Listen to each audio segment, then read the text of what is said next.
देश न्यूज की सारी खबरें आप तक। डॉक्टर साहब, आज कैंसर को लेकर 1 महीने का जो ट्रेनिंग चला जा रहा है, क्या है इसमें? ये ट्रेनिंग एक महीने के अंतराल पर 4 महीने तक चलेगी। इसमें डे केयर, कैंसर से रिलेटेड डॉक्टर्स और नर्सेस की हैंड ऑन ट्रेनिंग होगी, जिसमें प्रैक्टिकल ट्रेनिंग्स दी जाएगी और उनको एक कॉन्फिडेंस एक जगाया जाएगा, जिससे कि वो पेशेंट्स जिसका शुरुआत ट्रीटमेंट हमारे यहाँ से कराया जाएगा और कंटिन्यू वो अपने डे केयर सेंटर में कर सकेंगे। तो ये कीमोथेरेपी से रिलेटेड जितनी भी उनकी जानकारी है वो बढ़ाई जाएगी। सारे का सारा हम पूरी ट्रेनिंग देंगे उसमें। डॉक्टर साहब, इस हॉस्पिटल, दिल्ली का एक नोडल हॉस्पिटल है, किस तरह के पेशेंट आते हैं सबसे ज़्यादा? यहाँ पर कैंसर के हर तरह के पेशेंट्स आते हैं। ब्लड कैंसर से रिलेटेड पेशेंट्स आते हैं, breast cancer, cervical cancer, bone cancer या हेड एंड नेक कैंसर और सर्वाइकल कैंसर, इस और हर तरह के कैंसर के पेशेंट्स आते हैं। किस तरह जनता को बताएं कि किस तरह से उनको पता लग सकता है कि कैंसर है या नहीं, क्योंकि कभी कभी तो पता लगता है कि इंसान ठीक है मगर फोर्थ स्टेज में आ जाता है। हाँ, उसके लिए ये ज़रूरी है कि ना स्क्रीनिंग जो है वो रेगुलर होना चाहिए। खास करके जैसे जैसे एज 40 साल के बाद कुछ कैंसर्स वगैरह ज़्यादा हो जाते हैं। अगर आपकी फैमिली हिस्ट्री है तो उसकी स्क्रीनिंग और रेगुलरली होनी चाहिए। तो जैसे ब्रेस्ट कैंसर्स है, सर्वाइकल कैंसर है, इनके स्क्रीनिंग टेस्ट वगैरह होते हैं जो रेगुलर इंटरवल पर इसका टेस्टिंग वगैरह होनी चाहिए। और इससे क्या होता है कि जिसमें एसिम्प्टोमेटिक पेशेंट बोलते हैं, जिसमें कोई लक्षण नहीं होता, तो ये इस तरह की स्क्रीनिंग में ये पता लग जाता है।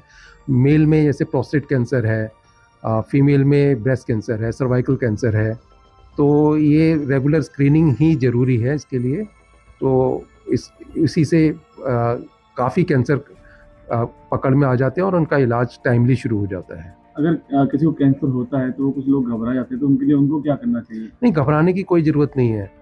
कैंसर जैसे से आजकल हमारी जो आयु वगैरह है वो बढ़ रही है, तो कैंसर्स वगैरह की वो भी बढ़ेगी उसमें। यहाँ तो घबराने की कोई ज़रूरत नहीं है और उसका ट्रीटमेंट टाइमली शुरू हो जाए, ये बहुत ज़रूरी है। इसे घबराने से कुछ गेन होने वाला नहीं है।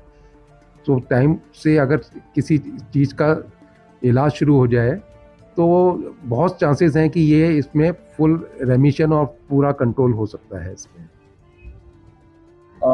नाम और पोस्ट? मैं doctor Satish Chandra Yadav, CMO NFSG Rautwara memorial hospital Jafarpur से हूँ और आज यहाँ ट्रेनिंग लेने आए हैं। और ये बहुत ही सरकार का मेरे से बहुत ही अच्छा मूव है कि जैसे जैसे आज के समय में कैंसर के पेशेंट्स काफ़ी ज़्यादा हो रहे हैं और लगातार बढ़ते जा रहे हैं और हर जितने अस्पताल हैं दिल्ली में वो ओवरबर्डन है, डॉक्टर्स भी ओवरबर्डन है और स्टाफ भी ओवरबर्डन है। तो अगर ये सरकार ने जो मूव किया है कि इसे डिसेंट्रलाइज करके डिस्ट्रिक्ट अस्पताल को इन्वॉल्व करेगी, ये बहुत पॉजिटिव कदम है और इसको सरकार को अप्रिशिएट करना चाहिए हमें।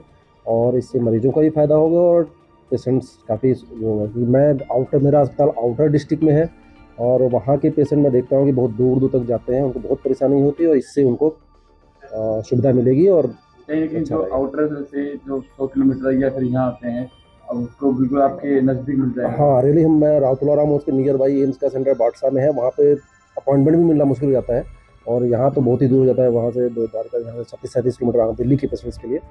तो ये काफ़ी ही सुविधाजनक होगा पेशेंट्स के लिए और अच्छा रहेगा उनके लिए अगर ये सक्सेस हो। लेकिन उसमें कभी चैलेंजेस हैं अभी सेटअप डेवलप करने में। मुझे नहीं लगता कि आज एक दिन में कुछ हो जाएगा और टाइम लगेगा, बट ये मोमेंट जब भी शुरू हो जाएगा काफ़ी फायदेमंद होगा पब्लिक के लिए।